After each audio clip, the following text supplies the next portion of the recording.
Gampangannya saya ingin mengatakan bahwasanya kalau perkara yang wujud rata-rata mungkin untuk dilihat, ya, zat itu rata-rata bisa dilihat, ya, rata-rata bisa dilihat. Kalau tidak terlihat mungkin karena ketidakmampuan kita untuk melihat, mata kita tidak bisa melihat, tapi dia sebenarnya bisa terlihat, ya. Mau kita bilang mikroba, mau kita bilang virus, mau kita bilang jin, sebenarnya bisa terlihat, cuma kita tidak mampu untuk melihat. Tapi kemungkinan untuk dilihat ada karena dia sesuatu yang wujud. Nah, dan Allah jadi terlihat itu suatu yang sifat sempurna, suatu sifat sempurna yang menunjukkan keberadaan, eksistensi suatu itu dia bisa terlihat, ya.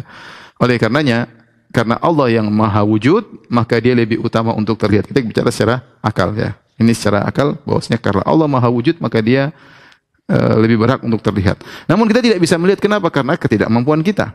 Karena ketidakmampuan kita, banyak hal tidak bisa kita lihat. Tidak bisa lihat virus, tidak bisa lihat jin, tidak bisa lihat malaikat. Ternyata jin mungkin anjing bisa lihat.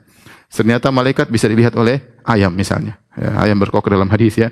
Demikian juga kita tidak bisa melihat Allah karena ketidakmampuan kita, ya, ketidakmampuan kita untuk. Tapi maksud saya sesuatu yang ada itu mungkin untuk terlihat. Karena Allah maha ada, maha wujud, maka kemungkinan dia untuk bisa terlihat semakin besar, ya. Bukan sebaliknya dibalik oleh mereka.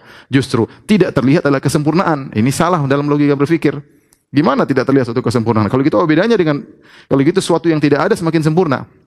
Saya ulangi, Mu'tazilah punya pemikiran kalau terlihat berarti jism.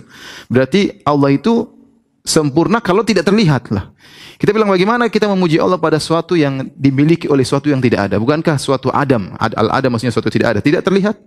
Apakah kita memuji itu suatu tidak ada? Kenapa? Hebat, kenapa? Tidak terlihat loh. Suatu yang tidak ada juga tidak terlihat. Bagaimana Allah dipuji dari suatu sifat yang dimiliki oleh suatu ketiadaan? Suatu ketiadaan memiliki sifat tidak terlihat. Saya ulangi lagi, Mu'tazilah punya pemahaman di antara kesempurnaan sifat Allah adalah tidak terlihat, karena kalau terlihat adalah jism. Kita bilang ini pemikiran yang terbalik, justru kemungkinan terlihat itu adalah suatu kemuliaan dan kesempurnaan menunjukkan eksistensi keberadaan sesuatu.